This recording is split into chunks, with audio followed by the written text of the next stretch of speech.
નમસ્કાર મિત્રો, હર હર મહાદેવ। હું છું નિકુંજ, અમારી નવી યુટ્યુબ ચેનલ સેવ જ્ઞાનમાં આપનું હાર્દિક સ્વાગત કરે છે। આજે શુક્રવારના દિવસે શુક્ર પ્રદોષ વ્રત, ભૃગુ પ્રદોષ વ્રત તરીકે ઓળખાય છે। તો આજે પ્રદોષ પૂજા આપણે કરીશું। તો પ્રદોષ પૂજામાં આપણે આટલી સામગ્રીની જરૂર છે, જેમાં જળ, પંચામૃત, અબીલ, ગુલાલ, કંકુ, ચંદન, કાળા તલ, ભગવાન માટે અત્તર, ફ્રૂટ, ફૂલમાળા, ઘી, ધૂપ, અગરબત્તી। આજે આપણે જ્યુસ, મેંગો જ્યુસનો અભિષેક કરવાના છીએ, તેમજ ભગવાનને જળનો અભિષેક કરવાનો છે, તેમજ કાચા દૂધ, તેમજ કાળા તલ ભગવાનને ચડાવીશું, ગંગાજળ અને ભગવાનને ખાસ ભસ્મ। આટલી પૂજા સામગ્રીની જરૂર છે અને આપણે આજે એટલી સામગ્રી લઈને ભગવાનની શિવ પૂજા કરવાના છીએ। તો શિવ પૂજાનો પ્રારંભ કરીએ છીએ। અહીંયા ભગવાન અમરનાથ મહાદેવ સાક્ષાત વિરાજમાન છે અને પ્રદોષ સમયે ભગવાન શિવ પરિવાર સાથે અહીંયા સાક્ષાત હાજરી એમની હોય છે। તો આપણે અહીંયા પ્રદોષની પૂજાની શરૂઆત કરીએ।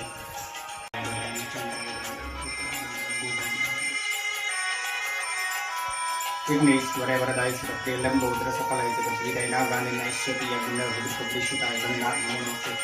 અહીંયા શિવલિંગમાં જમણી સ્થાન ઉપર અહીંયા ભગવાન ગણપતિનું સ્થાન છે। તો પહેલા ભગવાન ગણેશની આપણે પૂજા કરીશું।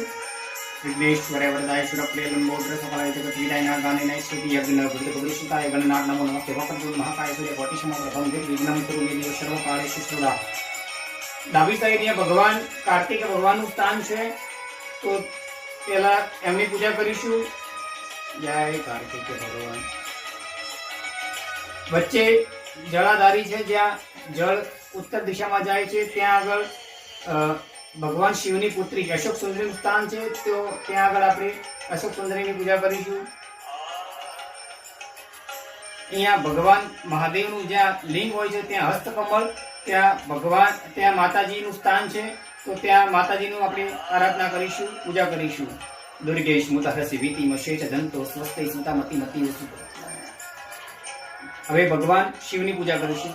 વંદે દેવ ઉમાપતિ શુર ગુરુ વંદે જગત કારણ વંદે પન્નગ ઘોષણ મૃગધરમ વંદે પશુનપતિમ વંદે સૂર્ય શશાંક વનિનયનમ વંદે મુકુંદ પ્રિય વંદે ભક્તજનાશ્રયવર્ધમ। ભગવાન શિવ ઉપર વાસુકી નાગ મહારાજ છે, એમની પૂજા થશે। ગોગા મહારાજની પૂજા કરી।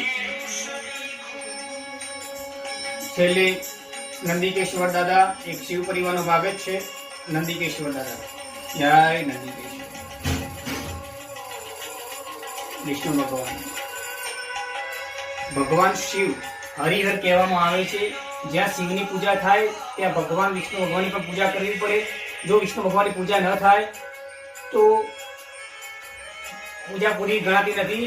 એટલે શિવ પૂજા કરી એટલે વિષ્ણુ ભગવાનને પણ યાદ કરવા પડે। અને આજે એમાં પાછો શુક્રવાર છે, આજે મહાલક્ષ્મીનો વાર છે, એટલે વિષ્ણુ ભગવાન અને મહાલક્ષ્મી માતાને યાદ કરી અને પૂજાની શરૂઆત કરીશું।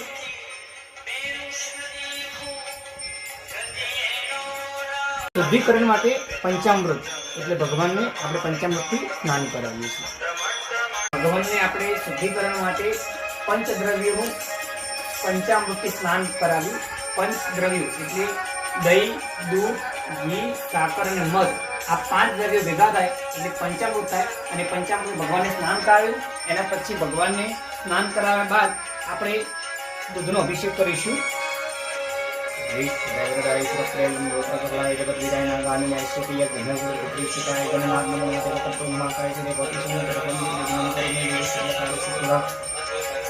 જય ભગવાન શિવનો દૂધનો અભિષેક કર્યા પછી ભગવાન મહાદેવને અત્યારે ઉનાળાની ઋતુનો ફળનો રાજા કેરીનો આપણે ભગવાનને અભિષેક કરીએ છીએ। અભિષેક બાદ આપણે અત્તરથી ભગવાનને અત્તર લગાવીશું। ભગવાનને અત્તર બહુ પ્રિય છે, શિવજીને અત્તર બહુ પ્રિય છે। તો ભગવાન શિવને અત્તર લગાડીશું। ओम त्र्यंबकम यजामहे सुगंधिम पुष्टिवर्धनम उर्वारुकम निबंधनात् मृत्युर्मोक्षणम अमृतम्। सुगंधिम पुष्टिवर्धनम એટલે ભગવાનને સુગંધ બહુ પ્રિય છે, એટલે ભગવાન શિવને અત્તર બહુ પ્રિય છે। તો આપણે અત્તરથી ભગવાનને અત્તર લગાવીશું। લગાવ્યા પછી ભગવાનને વસ્ત્ર ધારણ કરાય છે. વસ્ત્રમાં ચોખા બી મૂકી શકાય, ત્યાં તો નાળાશ્રીનો પણ ઉપયોગ કરી શકાય. ભગવાનને નાળાશ્રી રૂપે આપણે વસ્ત્ર પહેરાવીશું. ઓમ ભોર ભૂર્વસ્વઃ સાંબ સદાશિવાય અમરનાથ મહાદેવ વસ્ત્રમ સમર્પયામિ. વસ્ત્ર પહેરાવ્યા પછી ભગવાન શિવને આપણે યજ્ઞોપવિત એટલે કે જનોઈ આપણે પહેરાવીશું. ઓમ ભૂર ભૂર્વસ્વઃ સાંબ સદાશિવાય અમરનાથ મહાદેવ યજ્ઞોપવિતમ સમર્પયામિ. યજ્ઞોપવિત ભગવાન શિવની યજ્ઞોપવિત કર્યા પછી હવે આપણે તિલક કરીશું, ચંદનનું તિલક કરીશું.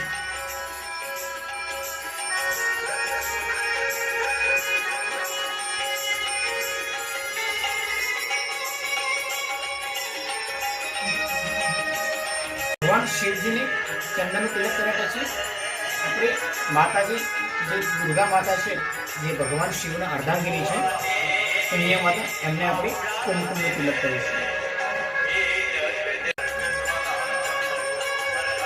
અક્ષર ભગવાન શિવજીને અક્ષર આખા હોવા જોઈએ, કટકા ન હોવા જોઈએ. ભગવાન શિવને અક્ષર, ભગવાન શિવને બધું પૂર્ણ હોવું જોઈએ, અપૂર્ણ કોઈ વસ્તુ ન હોવી જોઈએ પૂજામાં. આપણે કાળા તલ ચડાવીશું. ભગવાન શિવને અતિ પ્રિય ભસ્મ છેલ્લે રાખ એટલું જ યાદ રાખ, ભસ્મ આપણે ભગવાનને ચડાવીશું.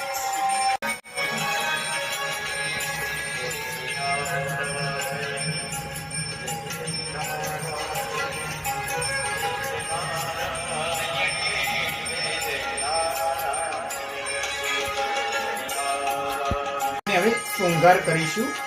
તો શૃંગાર રૂપે ભગવાનને આપણે અબીલ ગુલાલનો શૃંગાર કરીએ છીએ. अबिलंच गुलालंच रोम रोम में शिव है वही विष पिया करते हैं जमाना क्या जलाएगा जो श्रृंगार अंगार से किया करते हैं. भगवान शिव ने पुष्प माला हो तो पुष्पमाला क्या तो फूल भगवान ने भावथी चढ़ावीशुं. भगवान આપણા જોડે બિલ્વપત્ર હોય તો બિલ્વપત્ર ચડાવવાનું છે. આજે આપણે લાવ્યા નથી કારણ કે પ્રદોષના દિવસે બિલ્વપત્ર તોડાય નહીં, એટલે આપણા જોડે છે નહીં, પણ આપણે ભાવ કરીશું. બિલ્વપત્ર ચડાવતા હોય તેવો આપણે ભાવ કરીશું. ત્રિદલમ ત્રિગુણાકારમ ત્રિનેત્રમ ત્રયાયુધમ ચ ત્રિજન્મ પાપમ સંહારમ એક બિલ્વમ શિવાર્પણમ મૂલસ્ય બ્રહ્મ રૂપાય મધ્યસ્થ વિષ્ણુ રૂપેણ અગ્રતઃ શિવ રૂપાય એક બિલ્વમ શિવાર્પણમ. દર્શન હવે ભગવાન શિવને બધો શૃંગાર થઈ ગયો છે અને હવે છેલ્લે રુદ્રાક્ષની માળા ભગવાનને પહેરાવી દઈશું. ભગવાન શિવને ધૂપ દીપ અને હવે નૈવેદ્યમાં આપણે ભગવાનને ઋતુ પ્રમાણે ફ્રૂટ લાવ્યા છીએ. ભગવાનને કેળું બહુ પ્રિય છે એટલે ભગવાનને કેળું છે, ચીકુ છે અને ઉનાળાની ઋતુનું ફળ કેરી છે. ભગવાનને નૈવેદ્ય ધરાવે છે.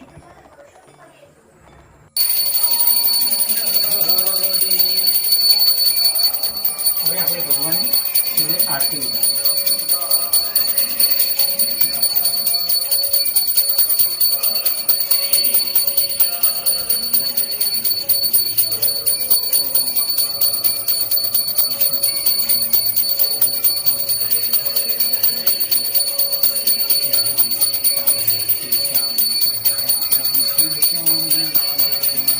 મૂકવાનું છે અને કપૂર ગૌરમ ભગવાનની સ્તુતિ છે એ ગાવાની છે. ગૌરમ કરુણાવતારમ સંસારસારમ ભુજગેન્દ્રહારમ સદા વસંતમ હૃદયારવિંદે ભવમ ભવાની સહિતમ નમામિ. મંગલમ ભગવાન વિષ્ણુ મંગલમ ગરુડધ્વજ મંગલમ મુંડલિકાક્ષ મંગલાય તનોહરી સર્વમંગલમાંગલે શિવે સર્વાદિત્રંબકે ગૌરી નારાયણી નમોસ્તુતે નારાયણી નમોસ્તુતે નારાયણી નમોસ્તુતે નારાયણી નમોસ્તુતે. બોલો શ્રી શિવ ભગવાનની જય. મહાદેવેશ્વર દાદાની જય કાશી વિશ્વનાથ ભગવાનની જય ભોલે ભગવાનની જય નમો મહાદેવ.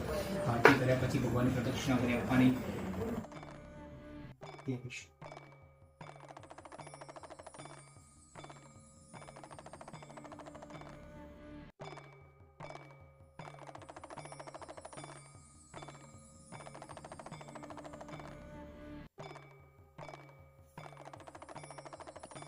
દેવી વંદન ભગવાન નૈવેદ્ય ધરાવો.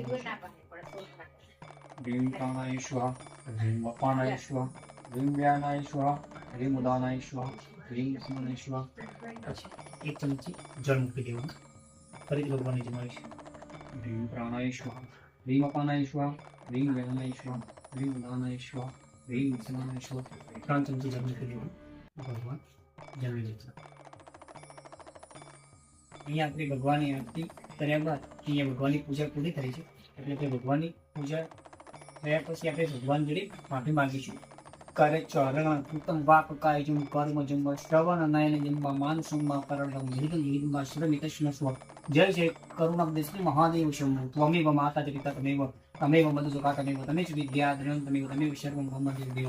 એટલે મારા હાથથી, પગથી, મોઢાની જીભ દ્વારા, કાયા દ્વારા, કર્મ દ્વારા, આંખથી જોવા માત્રથી, કાનથી સાંભળવા માત્રથી, વચન માત્રથી, શરીર માત્રથી કોઈ પણ પ્રકારની નાનામાં નાનીથી મળીને મોટામાં મોટી કોઈ પણ પ્રકારની ભૂલચૂક થઈ હોય ભગવાન, તો અમે તમારી જોડે ક્ષમા માંગીએ છીએ. અમને માફ કરી દેજો, ક્ષમા કરી દેજો એમ કરી અને ભગવાન જોડે આપણે માફી ક્ષમા માંગીશું. અત્યારે ભારત અને પાકિસ્તાનની સ્થિતિ ખૂબ તણાવજનક છે. યુદ્ધ થવાના એલાન છે. તો આપણે ભગવાન મહાદેવને પ્રાર્થના કરીશું હૃદયથી, તેમજ એમના ચરણમાં પ્રાર્થના કરીશું કે ભગવાન અમારા જે સૈનિકો દિવસ રાત અમારી રક્ષા કરે છે, દિવસ રાત જાગે છે અને અમારી રક્ષા કરે છે, તો ભગવાન એમની તમે જરૂર રક્ષા કરજો અને અમને દરેક જગ્યાએ સફળતા મળે અને અમારો વિજય થાય. એના માટે આપણે ભગવાનને આ પૂજા એમને સૈનિકોને આપણે સમર્પિત કરીશું અને એમનો રક્ષા માટે ભગવાનની પ્રાર્થના કરીશું.